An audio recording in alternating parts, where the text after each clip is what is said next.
Shalom Bapak Ibu. Shalom. Hari ini saya akan memberitakan sebuah firman Tuhan dengan judul, mungkin bisa ditampilkan, Penginjilan dengan Gaya Hidup. Ya, judulnya adalah Penginjilan dengan Gaya Hidup. Seringkali ketika seseorang itu mungkin oleh pendetanya diminta untuk memberitakan Injil, kamu memberitakan Injil ya kepada orang itu. Seringkali orang itu ngomong begini, Pak jangan saya dong Pak. Orang lain aja soalnya saya kalau firman Tuhan kurang ngerti Pak. Saya nggak begitu hafal, nggak begitu ngerti juga. Bapak silakan tolong suruh orang lain. Jadi seringkali seperti itu. Sehingga sulit bagi sepertinya orang awam yang tidak mengerti firman untuk memberitakan Injil. Tidak ada yang salah dengan kita mengerti firman Tuhan. Tetapi ketika kita sudah membawa hal itu sebagai prinsip bahwa tanpa mengerti, menguasai firman Tuhan, kita tidak akan berhasil memberitakan Injil, menurut saya kurang tepat. Memang dibutuhkan kita ngerti firman Tuhan, tetapi sebuah penginjilan itu akan efektif ketika dibarengi dengan gaya hidup Kristus yang kita beritakan lewat Injil itu, saudara. Itu akan lebih powerful, itu akan lebih dahsyat, saudara. Nah, makanya saya lihat kebanyakan orang salah kaprahnya begini. Mereka ingin memberitakan Injil, akhirnya mereka buka YouTube, mereka belajar Google, mereka cari khotbah-khotbah, supaya paling enggak mereka ngerti firman-firman, karena mereka pikir itu modal penginjilan. Enggak salah sih, tapi kalau cuma itu enggak bisa. Pasti gagal menurut saya. Pasti enggak bisa Injil itu diberitakan. Harus dilengkapi dengan gaya hidup dari Yesus yang kita beritakan lewat Injil itu. Bapak Ibu, saudara pasti kenal Paulus. Dia dulunya adalah tukang nangkep orang Kristen, saudara. Musuhnya Tuhan Yesus. Ketika Tuhan mau pakai dia untuk memberitakan Injil, dia mengerti. Dia orang Farisi, dia orang pinter. Dia khatam Alkitab, saudara. Hukum Taurat dia ngerti sekali. Pokoknya jangan coba adu debat Alkitab dengan Paulus ini. Tapi waktu dia mau dipakai Tuhan untuk memberitakan Injil, dia sangat mengerti. Bahwa kalau hanya modalnya menguasai firman Tuhan, pasti penginjilannya gak efektif. Pasti dia gak akan bisa menyaksikan Kristus itu dengan baik kepada orang lain. Makanya nanti saya mau ajak Bapak Ibu lihat. Bagaimana dia menguasai diri, menguasai hidupnya. Menguasai diri berkorban. Untuk supaya apa? Gaya hidupnya berubah. Untuk supaya nanti tidak menjadi rintangan bagi pemberitaan Injil. Bapak Ibu, kenapa Paulus itu dia punya prinsip harus gaya hidupnya harus baik, harus berbeda dari rasul-rasul yang lain karena begini loh saudara. Kalau Petrus memberitakan Injil kepada saudara pada waktu itu, kita akan percaya, kita akan ngomong, lah ini kan Petrus, muridnya Tuhan Yesus, kita percaya saudara. Yohanes yang memberitakan Injil, gampang kita percaya. Tapi kalau Paulus, saudara ketemu Paulus, saudara berani. Dia memberitakan Injil, saudara kemudian percaya. Saudara kan pasti ngerti, loh ini kan dulu yang kejar-kejar pengikut Tuhan. Loh ini kan yang dulu bunuh orang Kristen. Wah jebakan ini. Jadi harap dimaklumin bahwa gak mudah untuk seorang Paulus itu memberitakan Injil. Lebih sulit dari murid-murid yang lain. Makanya itu dia berpikir kalau cuma begini-begini aja gak mungkin deh. Dia bisa memberitakan Injil dengan baik. Kita pelan-pelan saya akan ajak pertama Bapak Ibu lihat siapa Paulus. Kita lihat di dalam Filipi 3 ayat yang kelima.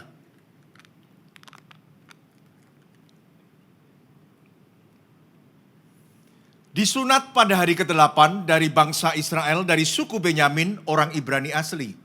Tentang pendirian terhadap hukum Taurat, aku orang Farisi. Maksudnya udah jangan ragu deh. Saya orang Farisi, ahli Taurat, ahli kitab, ahli firman Tuhan. Ayat yang ke-6. Tentang kegiatan aku penganiayaan jemaat. Tentang kebenaran dalam mentaati hukum Taurat aku tidak bercacat. Coba bayangin loh saudara. Hari ini mungkin kita ngerti firman tapi belum pelaku firman. Itu Paulus sudah mentaati seluruh hukum Taurat. Tidak ada cacatnya sama sekali loh. Jadi saudara lihat ini orang pinter. Ini muridnya dari Imam Gamaliel. Seorang pengajar Alkitab Israel bangsa Yahudi pada waktu itu. Ini murid kesayangannya. Orang paling pinter ini Paulus. Tapi waktu dia mau dipakai Tuhan untuk memberitakan Injil, dia ngerti. Semua itu sia-sia, percuma. Akhirnya dia menguasai dirinya, dia merubah gaya hidupnya. Nah ada beberapa hal yang saya mau sharingkan pada Bapak Ibu. Apa yang dia rubah sih? Yang pertama adalah bagaimana dia tidak mau menerima upah dalam penginjilan. Orang memberitakan Injil, hidup dari upah itu, Alkitab ngomong tidak ada yang salah, tidak berdosa. Memang semua pemberita Injil hidup dari upah itu. Tapi waktu Paulus itu tidak mau terima upah itu dia mau. Dia berbeda dengan orang lain. Dia mau supaya hidupnya yang memang dulu dicap jelek, hari ini jadi contoh sehingga tidak menjadi rintangan bagi pemberitaan Injil. Mari kita akan lihat di dalam 1 Korintus 9 ayat yang ke-11. Jadi jika kami telah menaburkan benih rohani bagi kamu, berlebih-lebihankah kalau kami menuai hasil duniawi daripada kamu? Next, 12.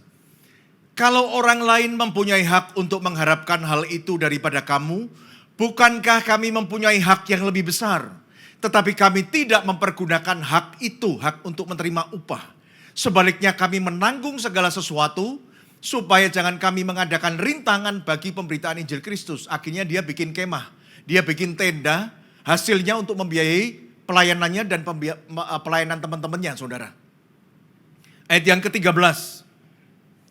Tidak tahukah kamu bahwa mereka yang melayani dalam tempat kudus mendapat penghidupannya dari tempat kudus itu? Dan bahwa mereka yang melayani mezbah mendapat bagian mereka dari mezbah itu. Ayat yang ke-14. Demikian pula Tuhan telah menetapkan bahwa mereka yang memberitakan Injil harus hidup dari pemberitaan Injil itu. Jadi Paulus tuh ngomong terima upah dari pemberitaan Injil itu gak apa-apa. Tapi dia tidak mau pakai hak itu untuk terima upah itu. Kita lihat pada ayat yang ke-18. Kita lompat. Kalau demikian apakah upahku? Upahku ialah bahwa aku boleh memberitakan Injil tanpa upah. Dan bahwa aku tidak mempergunakan hakku sebagai pemberita Injil. Ayat 19. Sungguh pun aku bebas terhadap semua orang. Aku menjadikan diriku hamba dari semua orang. Supaya aku boleh memenangkan banyak orang. Udah gak terima upah, dia merendahkan diri lagi loh. Artinya dia ngomong, aku tuh harusnya sejajar dengan semua orang. Apalagi dia cukup terpandang di dalam strata orang Yahudi. Tapi dia ngomong, aku menjadikan diriku hamba dari semua orang. Dia menguasai dirinya untuk supaya punya gaya hidup sebagai hamba, Bapak Ibu. Supaya aku boleh memenangkan sebanyak mungkin orang. Nah, hal-hal di atas ini tidak menerima upah dan merendahkan diri, ini kemudian dijelaskan pada ada ayat-ayat selanjutnya, pada ayat selanjutnya. Untuk apa hal itu? Kita lompat lagi kepada ayat yang ke-23. Segala sesuatu ini aku lakukan karena Injil, supaya aku mendapat bagian dalamnya. Next, 24. Tidak tahukah kamu bahwa dalam gelanggang pertandingan semua peserta turut berlari, tetapi bahwa hanya satu orang saja yang mendapat hadiah. Karena itu larilah begitu rupa sehingga kamu memperolehnya. Bagi Paulus, memberitakan Injil itu pertandingan. Orang kalau pertandingan gak boleh alon-alon asal kelakon, Bapak Ibu. Orang kalau pertandingan gak boleh santai, mana ada Anda ikut pertandingan santai. Jadi ketika kita jadi orang Kristen, kita menjadi saksi Tuhan, hidup kita juga gak boleh tinggal di dalam zona nyaman, Bapak Ibu. Harus kayak orang bertanding. Kita lihat pada ayat selanjutnya. Tiap-tiap orang yang turut mengambil bagian dalam pertandingan menguasai dirinya dalam segala hal. Mereka berbuat demikian untuk memperoleh suatu mahkota yang fana, tetapi kita untuk memperoleh suatu mahkota yang abadi. 26. Sebab itu aku tidak berlari tanpa tujuan dan aku bukan petinju yang sembarang saja memukul. Seorang pelari maraton zaman dulu jarak 2000 meter, 3000 meter. Itu bukan seperti lari sprint 100 meter loh. Kalau Anda lari maraton, Anda nggak bisa menguasai diri, Anda emosi, Anda waktu start, Anda kerahkan tenaga, habis, Anda nggak sampai finish. Karena itu 3000 meter, saudara. Sebagai seorang pelari maraton, itu harus bisa penguasaan, nggak boleh emosi. Mungkin awalnya nggak terlalu cepat dulu, nanti di tengah baru cepat, itu harus diatur semua. Demikian juga seorang petinju, saudara kalau emosi, saudara nggak bisa menguasai diri. Saudara ronde pertama, kedua, ketiga saudara main pukul. Ronde keempat saudara gak usah dipukul, saudara jatuh kehabisan tenaga. Gak bisa, seorang petinju meskipun dia kena pukul, dia marah, dia emosi, dia harus bisa nahan. Dia penguasaan diri, dia tunggu kapan kesempatannya baru sikat seperti itu, saudara. Kita lihat ayat selanjutnya. Nah, itu untuk menggambarkan bahwa di dalam penginjilan juga begitu.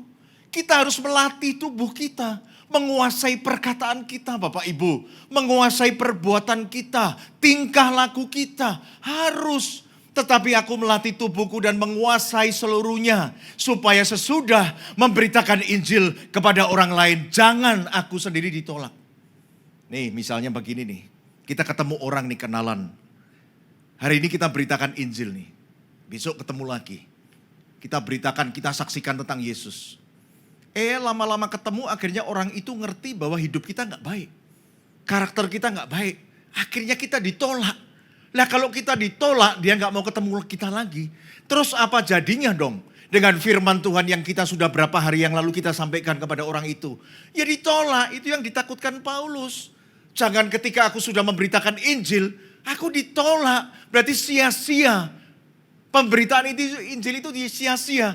Gara-gara kita tidak punya gaya hidup yang baik Bapak Ibu. Waktu kita jadi orang Kristen, suka tidak suka, mau tidak mau Anda adalah saksi Kristus. Amin gak ini Bapak Ibu? Yang benar nih, amin gak nih? Lu betul dong, kita ini harus memberitakan Injil loh saudara. Nah begini, masalahnya timbulnya begini.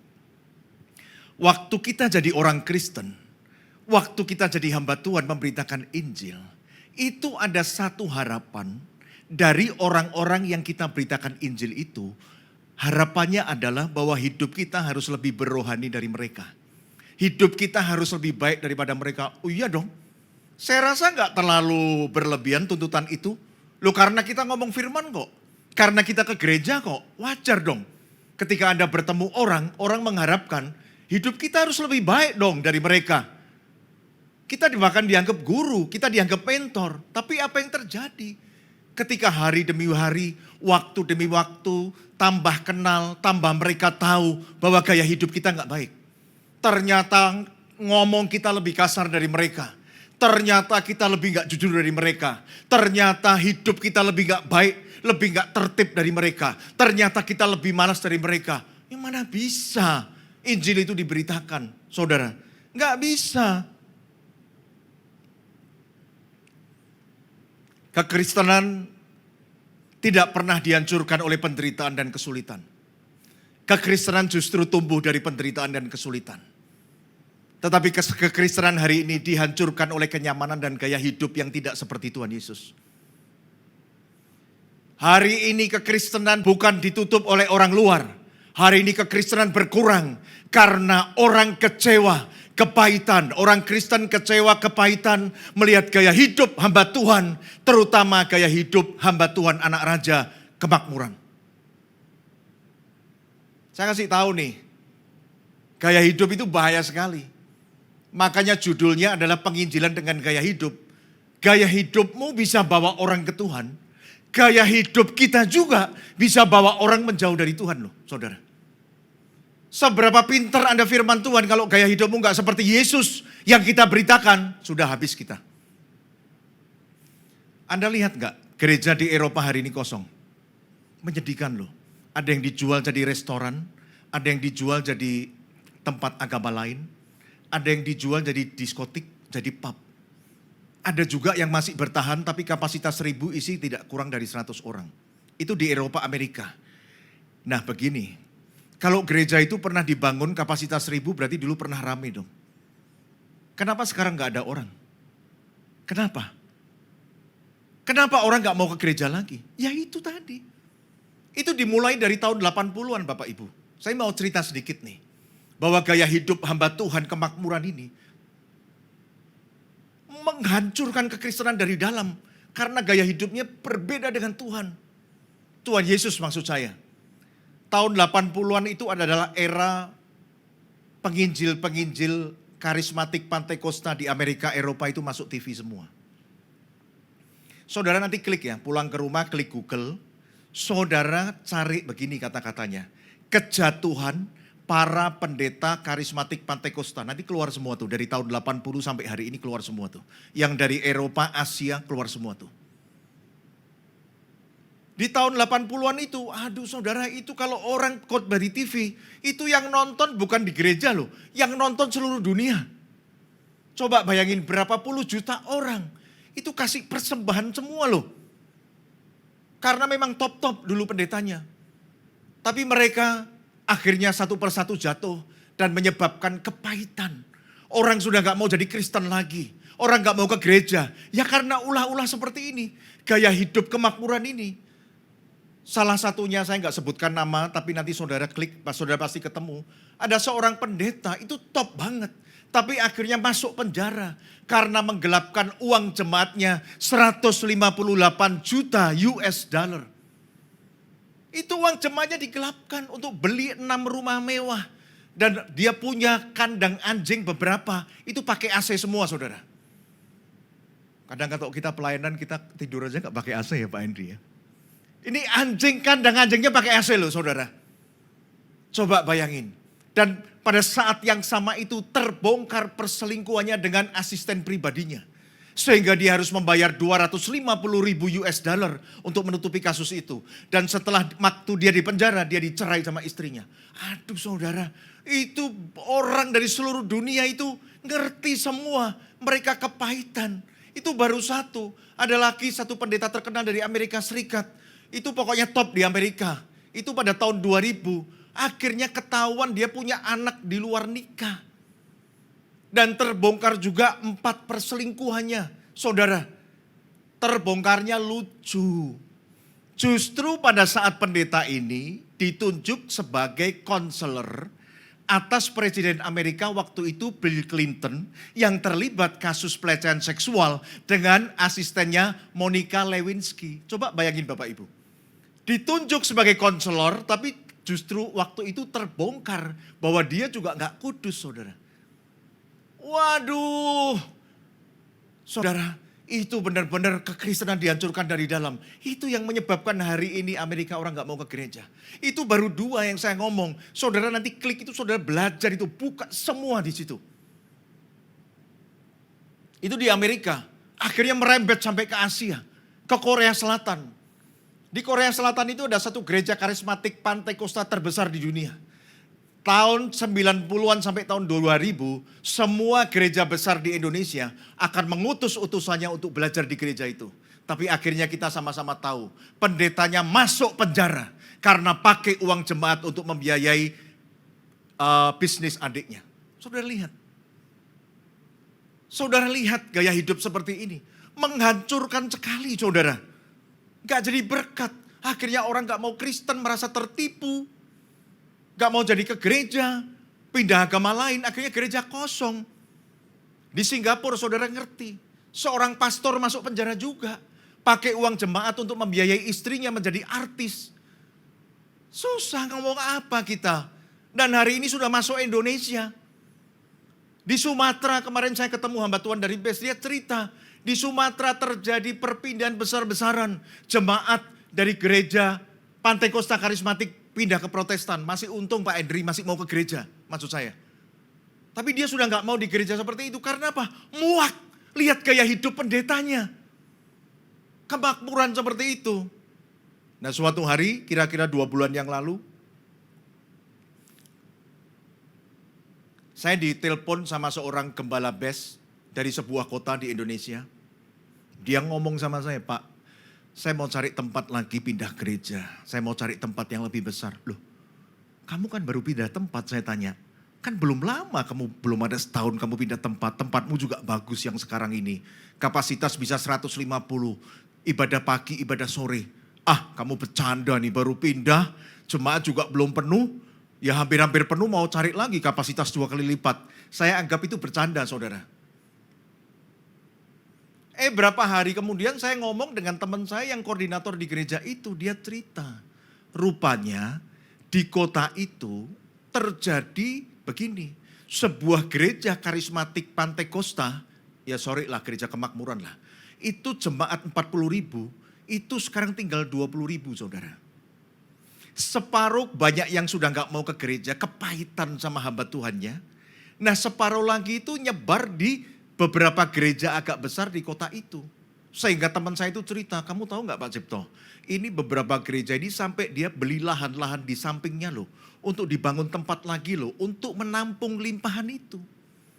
Dan kebetulan beberapa puluh itu ke gereja best yang ada di kota itu. Oh akhirnya saya ngerti, teman saya nggak bercanda nih. Dia mau cari tempat, memang betul ada dasarnya seperti itu saudara.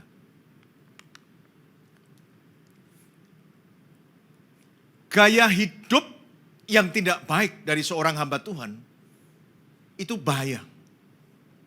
Saya mau tunjukkan ayatnya kepada Bapak Ibu. Bahayanya ada dua. Satu, orang itu kalau sudah jadi Kristen dia mundur, atau dia belum sempat jadi Kristen dia nggak mau jadi Kristen. Itu yang pertama, sebab yang pertama. Ketika gaya hidup seorang hamba Tuhan jadi batu sandungan. Yang kedua, nah ini lebih berbahaya. Orang itu nggak keluar gereja, tetap jadi Kristen. Tapi hidupnya jadi lebih jahat dari sebelumnya karena ngikut gaya pemimpinnya yang tidak baik itu. Kita lihat dulu di dalam Matius 23 ayat yang ke-13. Ini Tuhan ngomong kepada pemimpin agama loh. Orang-orang agama pada waktu itu yang punya gaya hidup tidak baik.